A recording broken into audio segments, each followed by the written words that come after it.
My name is Jens Fischer, and today I want to talk about file-based slomo playout. During the next 15 minutes, I want to share with you the experience and the learning we've made in multiple projects all around the world last year, and I want to tell you why the linear slomo playout doesn't work anymore for broadcasters, leagues, and federations. File-based slomo playout is a good headline for today's session, but to be honest, we could easily describe it as how do we get the stuff out of the truck as soon as possible. The good news is our industry is changing all the time. We always shift our workflows, we introduce new technologies. Just think about tape versus file, think about SDI to 2110, and I'm pretty sure all of you could make a long list what have changed over the last years. There is an interesting point. We are using file transfer already since many years to export and to share content with other broadcasters out of our broadcasting facility. But we still keep the linear playout for the OB workflows. But this generates a lot of problems in the industry as the linear playout doesn't work anymore as it doesn't deliver what's needed for modern workflows. So in today's session, we'll talk about these topics. As I said, the industry is changing rapidly and constantly, so let's have a closer look what have changed, especially in the football production over the last years. Of course, we have to talk about more cameras. This is a constant change we see. We always add more and more cameras in the arena, but more cameras always means more content to export, more content to archive, more content to share. We also see a growth of mid-size and low-end league productions, and I'm pretty sure this is related to smaller and easy to use boxes. They include a vision mixer, an audio device, a graphic box, and a slow-mo box, so it's getting really easy and cheap to produce these kinds of leagues. We also have more and more special cameras, like more SSL cameras, more technical cameras in the stadium. But this leads us also to another problem, because with more super motion cameras with higher frame rates, we just generate a longer slow-mo playout at the end of the day, as the playout takes 3x of the real time or 6x of the real time. And this problem will increase because we have already 8x cameras or 10x cameras in the arena. The good news is bandwidth isn't a problem anymore for the industry. We have multiple options in the big arenas. Normally we have no problem anymore to get multiple gig in an arena, and also we have the beauty to have multiple vendors in the stadium which might give you a proper internet access. From time to time it could be a problem when we look to low-end sports arenas, or let's call it a football or a soccer field. In that case, we have to use alternative connections like a mobile network to create a proper internet connection. The good news is we have multiple options in our hand today. We could use 4G, 5G, we could use KA-SAT or Starlink. So there is a long list of alternatives. And no worries, I don't want to go down the route why 5G could help the industry here. I'm pretty sure you all will generate your own experience in the future, and you also will hear more about network slicing in the future. Of course, we have to talk about the reduction of OB park and power time and the reduction of production costs. This is always an important topic in the industry. It was an important topic 10 years ago and will be an important topic in 10 years from now. And when we think about the linear slow-mo playout, it's one by one related to the production duration, because we are waiting 60 minutes and more to send the content out of the truck. We also have to think about more data, more production data, as we have more and more UHD productions in the European market. UHD is the new production standard for all the big leagues around Europe. It's pretty clear that we have UHD productions every weekend in all the major markets. So we have to think about the data volume which comes up with UHD. Also interesting, automated content production is rising, and also cloud-based tools are getting more and more interesting for the sports production. Just to mention one of them, the Belgian Pro League is using WSC to produce automated content. And when we talk about cloud-based tools, just think about face recognition, speech to text, and of course when we use speech to text, we have to talk about auto translation. For all these modern workflows, we need better data, and of course metadata is key for advanced workflows. Just to give you one example, with the current linear playout, we are losing the real-time timecode. So it's impossible for your international media right licensee who receives the slow-mo playout by satellite to connect the slow-mo playout back with sports tracking data coming from Sports Radar or Opta. It simply doesn't work. But if you would have this kind of information, you could easily spin up automated workflows in the background. We also have to talk about travel restrictions. Of course, with COVID, the whole story came up. But even before COVID, the industry talked already about questions like how can we keep the social media editors at home? How can we realize a craft edit or highlight edit for my home production center and stuff like this. So this is nothing really new. It just accelerated rapidly with COVID.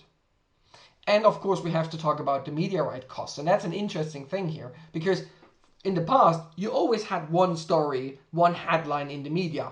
It was just another new record. They just pay more, they just pay more, they just pay more. But since 2020, and with the Bundesliga media right tender, the coin flipped.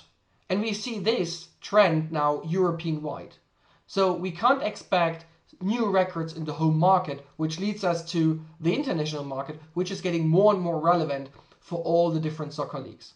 And it's also nothing new. We see already clubs from the Bundesliga or from Premier League traveling around the world to China mainland, to Japan, to Korea, to North America for marketing actions. So these were a few changes we saw over the last year in the industry. Let's have a closer look at what are the needs of media right licensees and federations today. To be honest, the first topic is the most important one. Everybody's asking for more and better and smarter content. And that's a feedback you get, doesn't matter if you talk with a broadcaster, with a league, a federation, or any other football club. Of course, they have different reasons why they need more and better content. When we look to the broadcaster itself, they need better content and faster content because they have to produce the post-match shows, the halftime reports, the matchday recaps. And they also need more content and alternative content when we think about the analytics desk. Of course, you don't want to use the program clean signal you received by satellite to underline what happened in that specific moment on the pitch. You need a second, third, or fourth alternative camera angle to tell a story. When you talk with federation and even clubs, they need better and smarter content for marketing and trailer production. This is really essential here. Just think about how can you run a successful marketing campaign on TikTok without an awesome trailer in the background? It doesn't work. Also really relevant are the VOD platforms, especially for international media right licensees. Because normally they just go on air and go off air right after the match. And they keep additional metadata ready for the VOD platforms to generate more awareness and more interactions with their audience. So they share press conferences, highlight edits, or even additional streams on their VOD or OTT platforms. And that's an interesting part here because in parallel, this generates also more brand awareness for all the brands we have on the LED ribbon, we have on the tricots and stuff like this. So a smart product which you might generate in the truck would also lead you to a larger and a better brand awareness.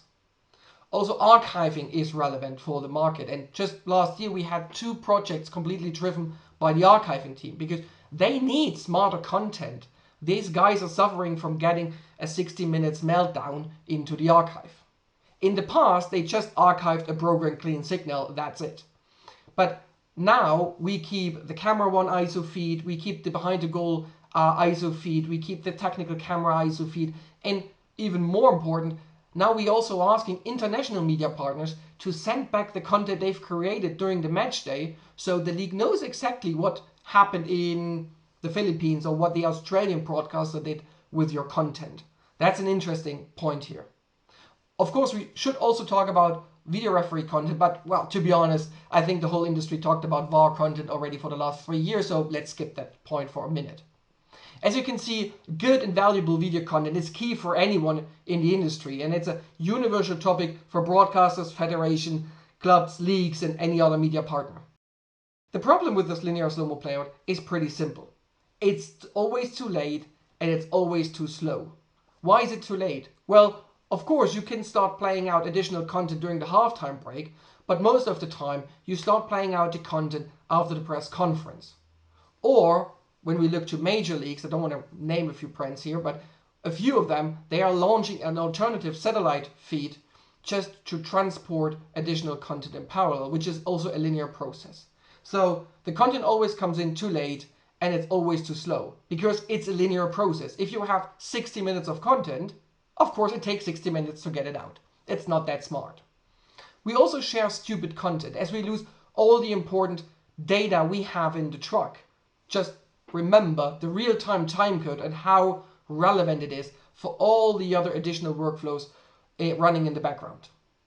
Furthermore, we're also blocking the whole truck and the whole crew and the whole capacity on the satellite transponder where we're playing it out. Of course, your technicians de-rigging the cameras and de-rigging the microphones in the background, but think about how great it would be to release the truck 30 minutes earlier and to send back the crew into the hotel 30 minutes earlier. There's a big win behind. Also, the linear playout doesn't support modern workflows. Just to give you one example, how complicated would it be to send that content to a social media editor working from home? He would need a dish, he would need a receiver, he would need an ingest channel and all the stuff just to get access to a linear stream. It's not really smart. And even though if you have all that stuff in your broadcasting center, you still need an additional person who receives the incoming stream and just creates clips out of it. So you pay someone who's making mark in, mark out, save, mark in, mark out, save. And the crazy thing is, we have all these clips already in the truck. So the workflow is completely nonsense. So as you can see, the time of the linear slomo playout definitely comes to an end. As I said at the very beginning, we also want to share the learnings we've generated over the last year. So let's have a look what we found out. The first thing, and that's really important here, is you need a universal solution. You need something that works in the brand new 24 camera UHD truck, but you also need something that works in a 15-year-old HD truck, which maybe can handle 12 cameras. This is really essential because at the very beginning during a POC, you normally have the brand new truck in front of you. But right after, people are asking, what about the rest? All the other 250 matches we have to cover during a season. So that's really important. You need something that works on the top end, but also on the lower end. And don't forget, European-wide, we have a huge portion of high-end and low-end trucks. You can't be sure that you get always the latest, greatest technologies, the latest, greatest slomo servers all across Europe. Also really essential, no dedicated hardware. That's what we saw in multiple projects. And soon you start talking about the additional boxes in the truck, it's getting complicated. It's getting really complicated. And it's getting complicated for many reasons. Let's start with rack space, which is a topic from time to time. But more important is the logistics in the background. You don't know if you will get the HD3 or the HD4 truck. You don't know if the provider in the Czech Republic or in Poland or in Spain have these boxes in the truck or are willing to install the box just for 2 productions per season. So it might get complicated with additional hardware. So having a software-only approach really helps the customer to stay flexible. Also essential, no additional setup time and no expertise is needed to run the workflow. After the setup, the initial setup, don't touch it anymore. So even if you boot the truck, the file export have to start automatically. Also really essential, no dedicated lines. As we learned before, normally bandwidth isn't a problem, but for the workflow itself, it's completely irrelevant if you have a fiber connection or a 4G or 5G connection running in the background. Also essential here, and that's one of the key things, as you export the content during the match, right after the content was created, you don't need high-speed internet connection in the arena. That's a super important learning we saw in multiple projects. And I want to give you a good example here. We had one project where the customer used DNX HD 120 in the truck, a standard HD production codec, nothing fancy to be honest. And in the broadcast center, they used XTCAM 50. So of course, we transcoded all the content from from DNX to XTCAM in the truck.